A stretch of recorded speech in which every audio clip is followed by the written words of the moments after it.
I'm host Eric. I'm here with host Zachary, Taylor, and Tommy, and Pepsi, aka Cinnamon Insult, and Callum and Claudia, and Diamond R is offline. Eric, source of meta rationality, is here as well, and Zachary has caught on to the illusion that I've cast. He's not in an actual reality. This is an illusory reality that I have cast as a magician. Zachary, how did you catch on? How did you find out? Well, see, when I was younger, I'd go to bed and I'd wake up and I would think that it's a brand new day. But then I eventually realized that it's only because I went to sleep that I think it's a new day. Well, the calendar says it's a new day. Well, I went to bed today and I woke up today. I went to bed at 8 a.m., woke up at 6 p.m., so it's still the same day to me. That's how I found out. That's how I broke the illusion. Damn. I knew there was a weakness there somewhere. um, would it make any difference if our reality were actually an illusion? No, of course not. Yeah, okay. So, let's talk about this meta rationality thing that Taylor has already poo-pooed. I want to see if we can get some non-poo-pooers to non-poo-poo it. I poo-pooed it a little bit with him, but it's the idea that adulthood has 3 stages. Stage 3 being monistic, that you cling to your whole truths and your singular truths, and you tolerate contradictions by ignoring them or denying them. Okay? Stage 4 would be rationality, whereby you put rationality as the prime framework, and you excise all that does not withstand rational scrutiny. And then stage 5 would be that you embrace meta-rationalism, which stresses that you're not exactly you're not actually trying to figure out a worldview so much as trying to figure out the process of refining a worldview and then execute that process. And then this thing I read said stage 4.5 they called nihilism, where and people get stuck there. They get stuck in the need for meaning, but the absence of it in pure reason. So what's stage 5? It's post-rationalist, basically. It's meta-rationalist. It says, well, I have different frameworks for different contexts, and I can both be an atheist and pray. Like me. Well, I being able to like pray and still, not believe in a deity, I would say that regardless of whether or not there exists an actual deity external from the world, I don't believe that. But or if I do, there's no way we can really know. There's perhaps justifications one might believe in that, but I think that regardless, the effects of prayer and the behavior of religious people is obviously something exists. Whether or not God is real or not, certainly a lot of things have been done that God was the causation of, and we treat those as real things. And I think that's the kind of behavior we ought to examine. I question your clever linkage with God being the cause of things there. That's clever. I think it's a semantics distinction, not a real distinction, but very, very clever. I like it. I'm going to cop it. So, yeah, it's true that people's disputes, including disputes relating to God, result in lots of specific outcomes. The question I would say for you is, do you currently engage in non-rational behaviors? The answer is going to be for sure you do. If you are pooping while you might have good rational justifications for going poop, that's not why you're pooping. It's not because you've gotten to the end of the argument chain. Yes, I've successfully argued that it's necessary for me to poop right now, so I'm going to poop. It's because you feel like you have to poop, so you poop, right? It's a non-rational thing. We know it's non-rational because no matter how convincingly you argue the alternative, no, I don't have to poop. I've overcome that. I've transcended poopage. I no longer poop because of these arguments. Then it doesn't matter if you win the argument. You still have to poop, right? That's what makes it non-rational. It doesn't matter if you win the argument. What are you considering pooping here? Behavior in, like, theurgy? No, making a bowel movement with your bottom, putting your butt on the toilet and making poop. Outside of the whole, I mean, what do you actually mean behind it, though? Well, what I'm saying is that's a non-rational behavior, right? Even though you could justify it rationally, it's fundamentally non-rational. What makes it non-rational? It's not irrational. You're asking me what makes it non-rational? Yeah. Do you agree that it's non-rational, or do you think it's rational? What, pooping? Yeah.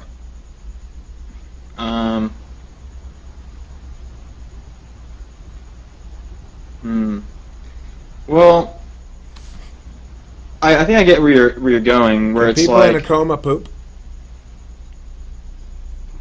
I actually don't know. Yeah. I assume not. Yeah. Right? You don't have to think to poop, do you? Well, no. I'm pretty sure unconscious people. Okay, I get what you're saying. Okay, yeah. So that's what you mean by irrational. Or non-rational. Oh yeah, non-rational. Yeah. And little babies can poop. You don't have to reason to poop. And winning an argument about it won't change reality at all.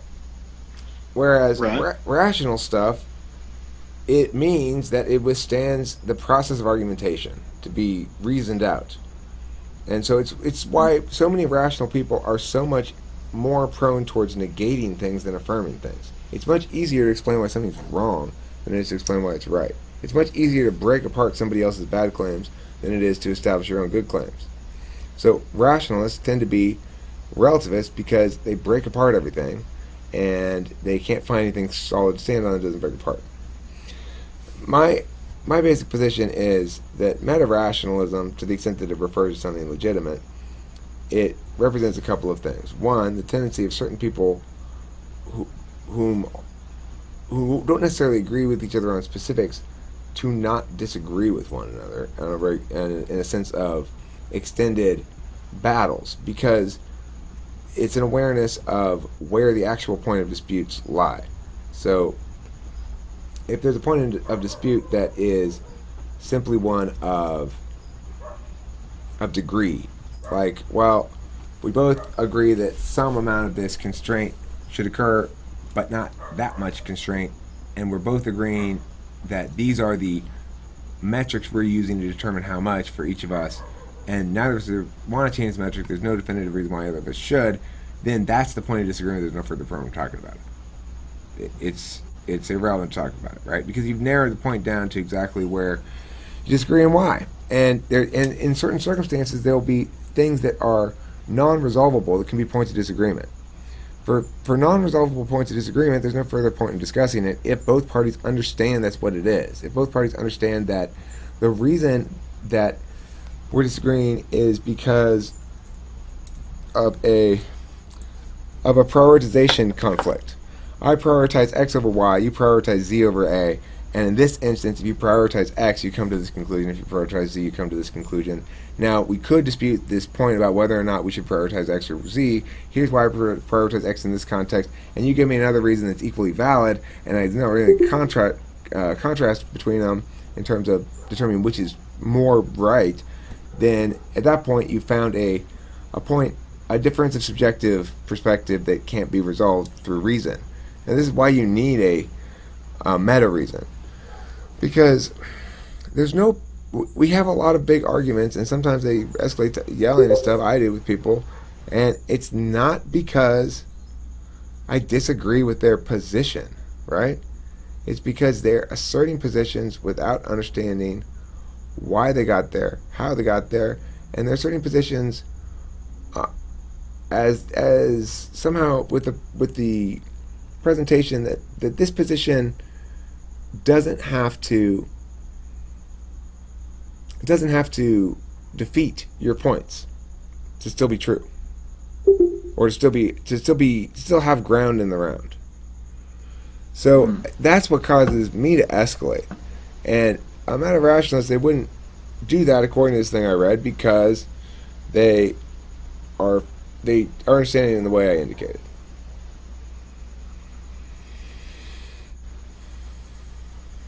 So is the question whether or not I agree with that?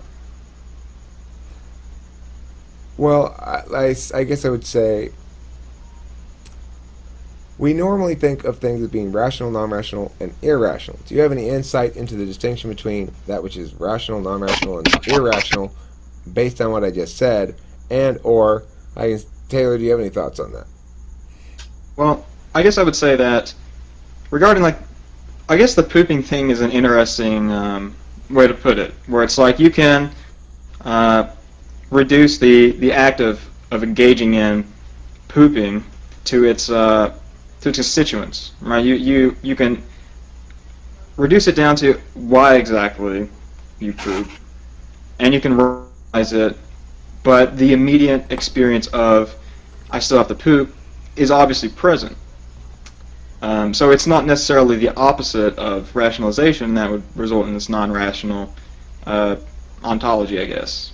Well, we need some kind of dividing line between that which is rational and that which is not rational. So how do we make that determination?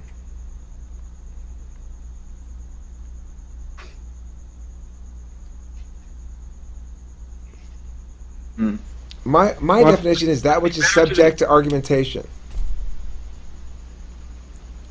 So the rational for you would be that which is subject to argumentation? Yeah.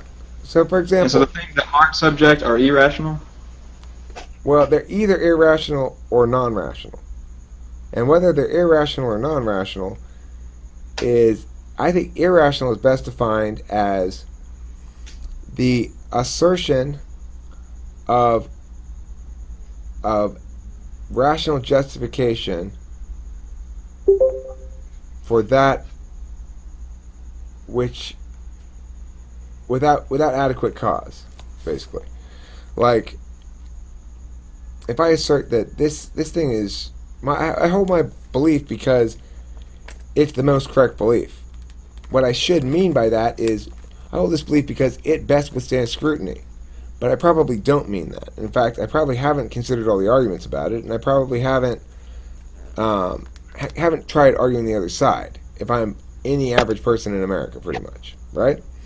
So, on that grounds, you're dealing with people who are asserting firm beliefs and positions about stuff that they haven't taken through the testing process at all. So what happens when you point out there's some sort of contradiction? They don't say, oh, I need to fix that, because they're not accustomed to running these things through a testing process. They go, oh, you're wrong, because it disagrees with what I think.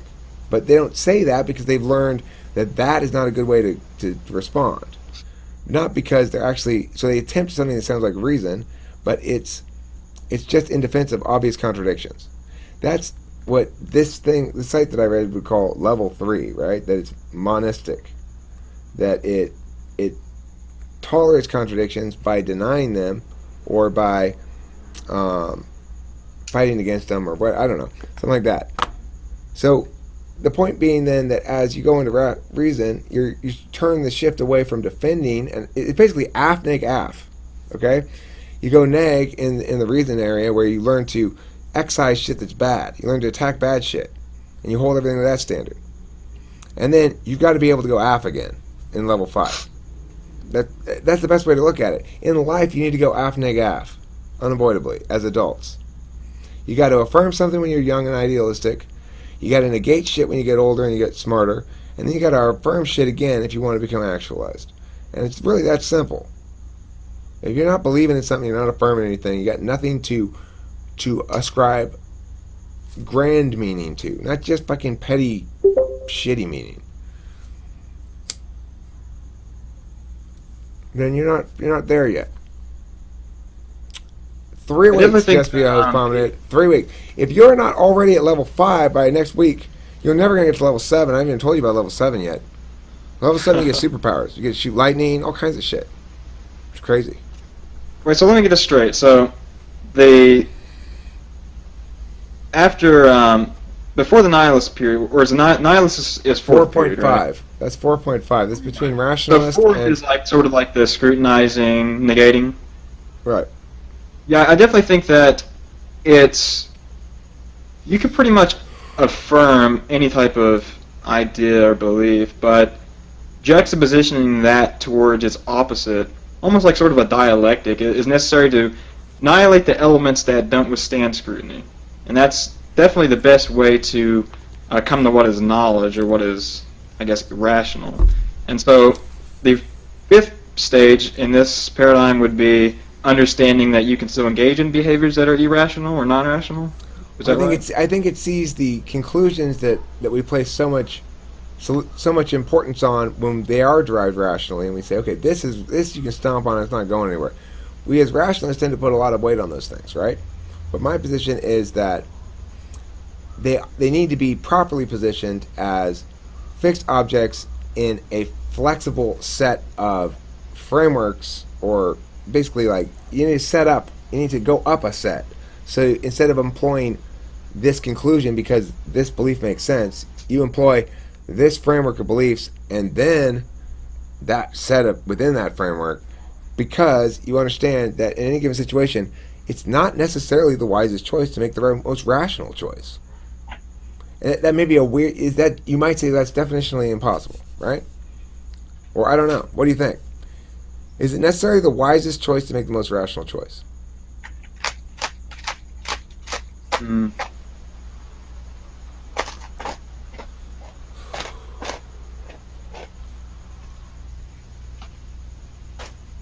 Well, the way I've seen it is like, okay, let's take my uncle for example. He's very religious, right? He's Protestant, okay? And if I say to him, Protestant? Wait, what? Protestant? Yeah, Protestant. Protestant's probably a better way to say it. But if I tell him that, what you believe is real is just an illusion, that it doesn't exist. His response to that would be, or how he would process it would probably be in the lines of, well, in engaging in this belief, I have had certain things happen to me. His moods have changed. His behavior of life has changed. He has reorganized his life around this idea, and that's what I kind of meant when I first said that I would say it's kind of tricky when you ask if God is real as like an entity, because it certainly manifests real changes in people like my uncle, who has completely changed their life on a dogma. And he probably engages in what society would deem as more altruistic behavior, and we hold altruism as a virtue because that's just how our society is at the moment. And so in that way you could sort of come to a utilitarian conclusion of, well, then that was better for him.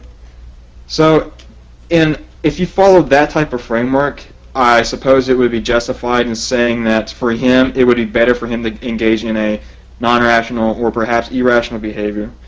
But it's still ultimately dependent on justifications that are arbitrary. So I guess those would be my thoughts on it. Taylor, you got any thoughts on this? Okay. Well, I would say that your relative is probably, I don't know, but it's probably bouncing between 4 and 3. So he goes from 3 to 4 to 3 again. I think a lot of people do that. And they do that because they can't find 5, and they just can't be in 4.5 any longer. 4.5 being nihilism, right? What's real nihilism? Real nihilism is at the bottom of a bottle, Real nihilism is throwing up in the shower every morning. That's fucking I weird. disagree. Why? I think you're confusing nihilism as the sort of imperative to not act in meaningful behavior. There's no other way to manifest meaninglessness except through manifesting meaninglessness, and there's nothing quite as meaningless as being stumbling drunk. Well, I would say that active nihilism would be something like embracing that the reality is as it appears to us. That there, regardless of the framework that you run it through, there still is meaningful interactions. There's still things that occur that have significance to them, regardless of what framework you run them through. And I think that would be active nihilism. So I guess I view it as a sort of, if I were a nihilist, I would view it as a complementary aspect of another framework rather than a framework in and of itself. See, that's crazy, that position, because to say, things have meaning as they appear in and of themselves without having to go through some sort of a framework, that's nihilism. But I mean, if that's what that is, then you're just saying as they appear to whom exactly? Are you trying to just remove the observer? I'm not saying you, I mean nihilism, if that's what it is. Are they trying to remove the observer from the equation entirely? Well, no, I think it's almost in line with. I think nihilism can be, and someone who's probably more informed on philosophy could totally deny this, but I think nihilism is in a way very reconcilable with something like phenomenology, where we have a tendency to believe that, okay, for example, like, I don't know, this comb, that we run this through an innate sort of adjudication of what would be like an ideal comb or an ideal world, an ideal scenario, and phenomenology is sort of just saying that, well, no, things express themselves, how things express themselves to the individual, to the human, to consciousness, is their meaning. There is no further meaning beyond that. It's how they appear, which is where the real significance is. And so I think that nihilism is reconcilable with phenomenology in that sense. So it doesn't necessarily deny the significance of the observer. In fact, I think it actually embraces it.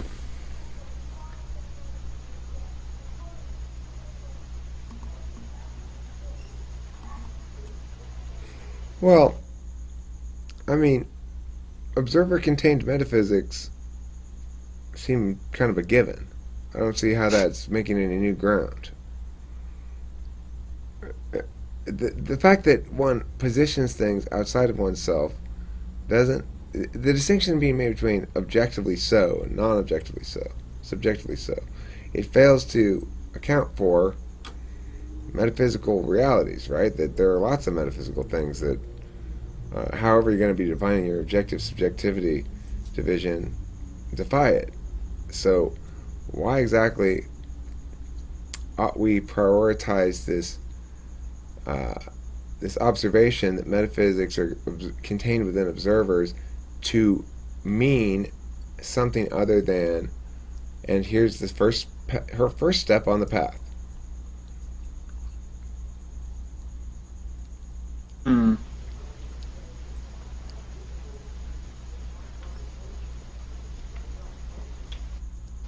Could you restate your question? Okay, so if they're saying, it sounds to me as though you're indicating that the meaning, any meaning that one experiences, is not external. That it's of one's own. It's a manifestation of one's own consciousness. Yes.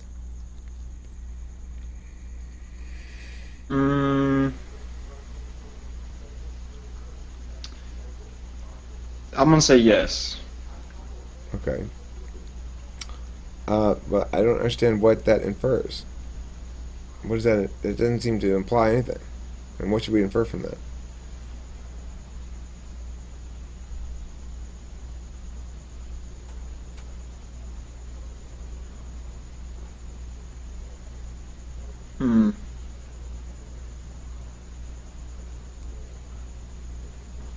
I don't know. I mean, I see us each as universes moving amongst one another, and having different forms of gravitational pull in certain areas. It's like a topic specific gravity, right? I might influence somebody in one little narrow thread of themselves, and not influence them at all in vast majority of themselves, right?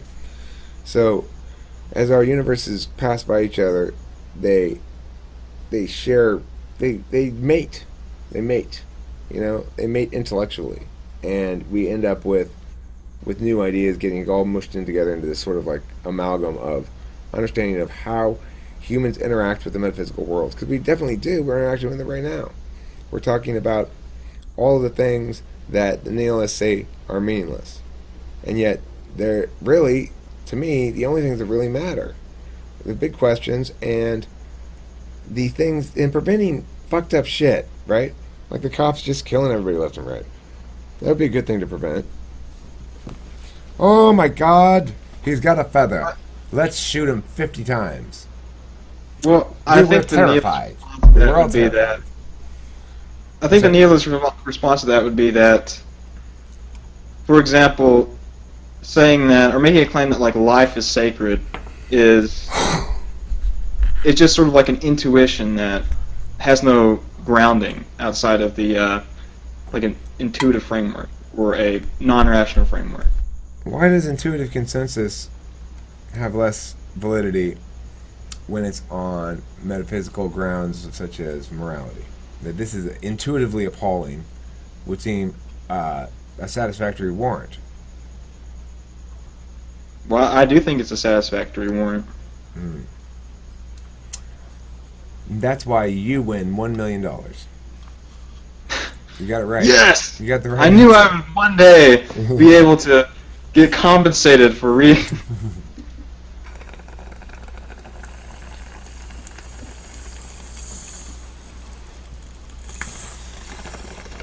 Alright, so I've been reading these things saying like there needs to be a bridge between rationalists and meta-rationalists. In other words, a way for rationalists to embrace non-rational or even irrational modalities.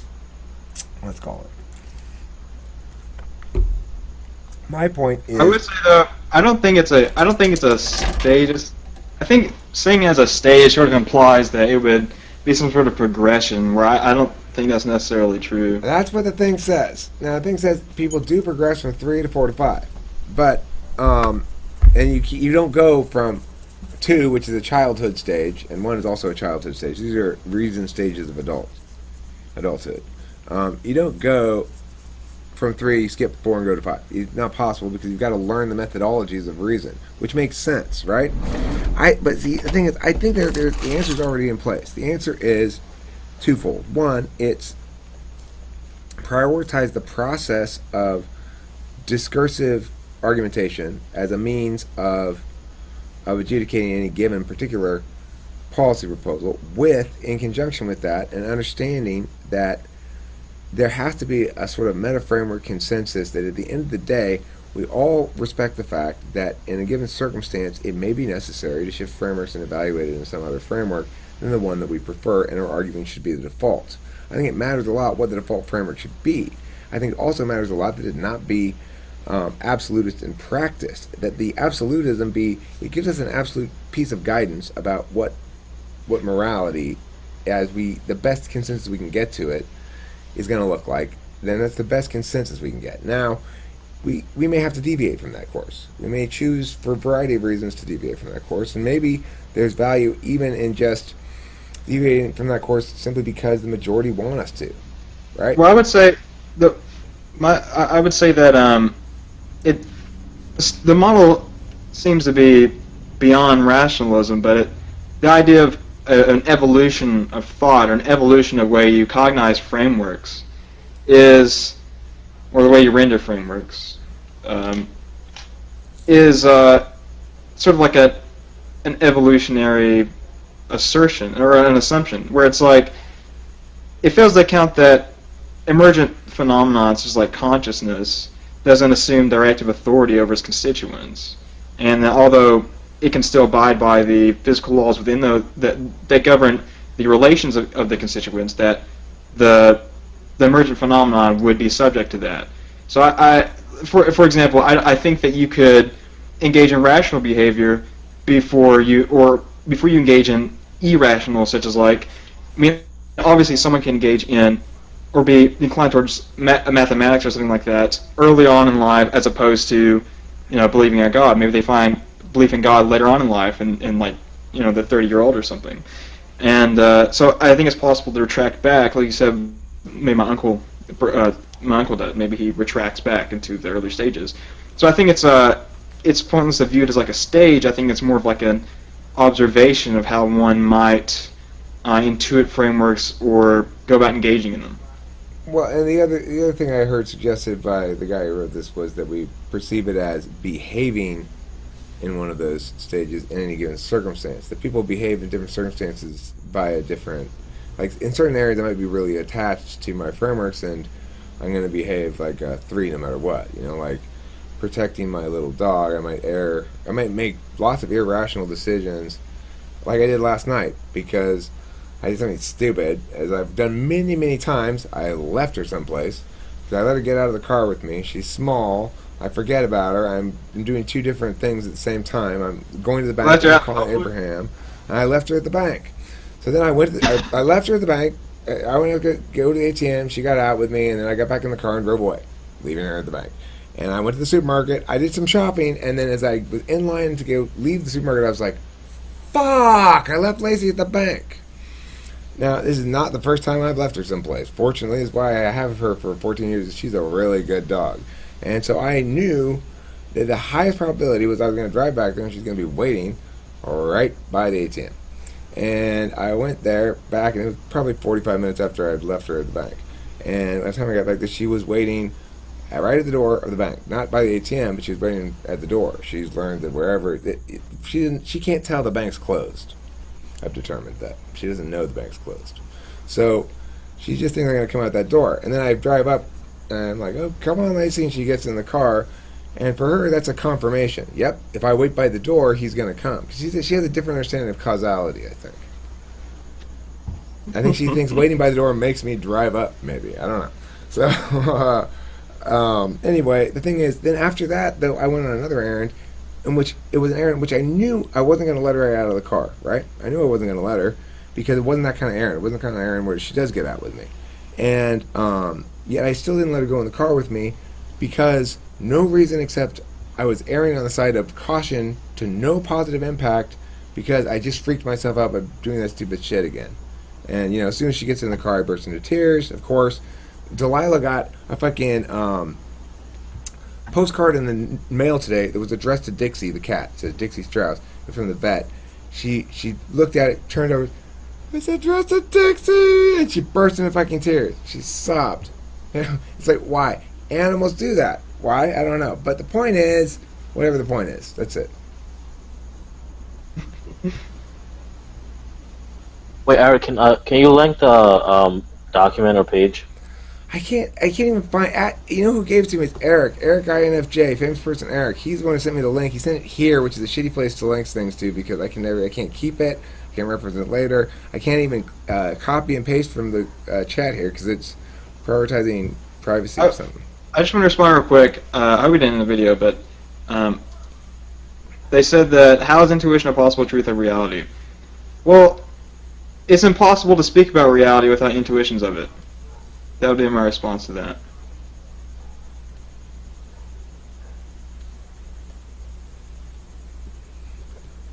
I think you can adopt existing explanations of things. You don't have to have your own intuitions about something. But I do think that somebody has to have those intuitions or else we wouldn't know things. Well, you can't do your own intuitions? Well, you can't intuit everything yourself. Or you have to learn some things. Like, I can't intuit that the spleen does this. Right? I can feel my spleen doing whatever spleens do right now. What do spleens do? I know what my kidney does. It cleans my blood. I can tell because I can feel it getting the bad shit out of my blood right now. Can you feel that? Oh, work a little harder, kidney. Yeah, but I'm saying that I think once you get I wouldn't consider that intuition, and you wouldn't use intuition to pick up on that. You Right, you that's would what use. I'm saying. I'm saying that you Ah, that's not something that I know because I intuited it. It's something I know because I learned it. right. Okay, I see. Okay, cool. All right, so let's end this video, and thank you for watching Talking with Famous People.